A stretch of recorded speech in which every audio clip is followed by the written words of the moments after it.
കാലവർഷം അടുത്ത 36 മണിക്കൂറിനുള്ളിൽ തെക്കൻ കിഴക്കൻ ബംഗാൾ ഉൾക്കടൽ, തെക്കൻ ആൻഡമാൻ കടൽ, നിക്കോബർ ദ്വീപ് എന്നിവിടങ്ങളിൽ എത്തിച്ചേരാൻ സാധ്യത.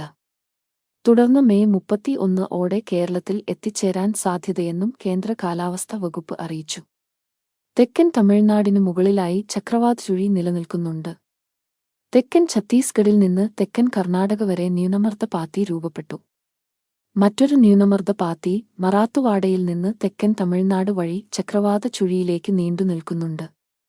ഇതിന്റെ ഫലമായി കേരളത്തിൽ അടുത്ത 6-7 ദിവസം ഇടി, മിന്നൽ, കാറ്റ് കൂടിയ മിതമായ ഇടത്തരം മഴയ്ക്ക് സാധ്യതയുണ്ട്.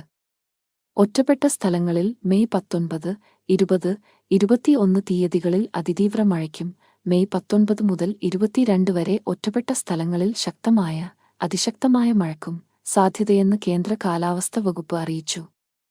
തെക്ക് പടിഞ്ഞാറൻ ബംഗാൾ ഉൾക്കടലിൽ മെയ് 22 ഓടെ സീസണിലെ ആദ്യ ന്യൂനമർദ്ദം രൂപപ്പെടാൻ സാധ്യതയുണ്ട്. വടക്ക് കിഴക്കൻ ദിശയിൽ സഞ്ചരിച്ച് മധ്യ ബംഗാൾ ഉൾക്കടലിൽ തീവ്ര ന്യൂനമർദ്ദമായി ശക്തി പ്രാപിക്കാനും സാധ്യതയുണ്ട്.